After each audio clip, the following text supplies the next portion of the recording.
Hi guys, நீ நம்ம வீடியோவில் என்ன பார்க்க போறோம்னா கோழி பண்ணை செல்துறை படத்தோட ரிவ்யூ தான் பார்க்க போறோம். வீடியோக்குள்ள பொறுத்த முன்னாடி நீ நம்ம சேனல் ஃபர்ஸ்ட் டைம் வந்து சப்ஸ்கிரைப் பண்ணுங்க, கூட பெல் ஐக்கான் கிளிக் பண்ணுங்க. அப்போ உங்களுக்கு அன் டைம் நோட்டிஃபிகேஷன் வரும். சரி வாங்க வீடியோ ஸ்டார்ட் பண்ணலாம். கோழி இந்த ஹீரோட விட்டுட்டு போயிடுறாங்க. அதுக்கப்புறம் ஹீரோவும் அவங்க தங்கச்சியும் எப்படி வளர்ந்தாங்கிறது படத்தோட கதை.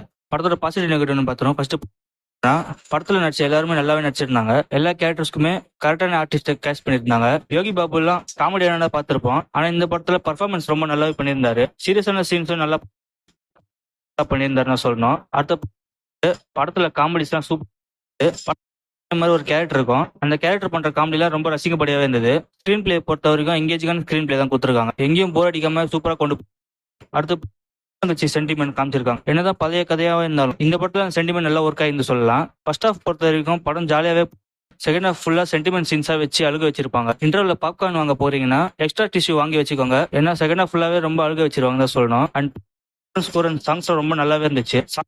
நல்லா இருந்துச்சு, சாங்கும் நல்லா இருந்துச்சு சொல்லலாம். இந்த படத்தை பொறுத்தவரை நெகட்டிவ் பாயிண்ட்ஸ் என்னன்னு கேட்டீங்கன்னா கண்டிப்பா இல்ல.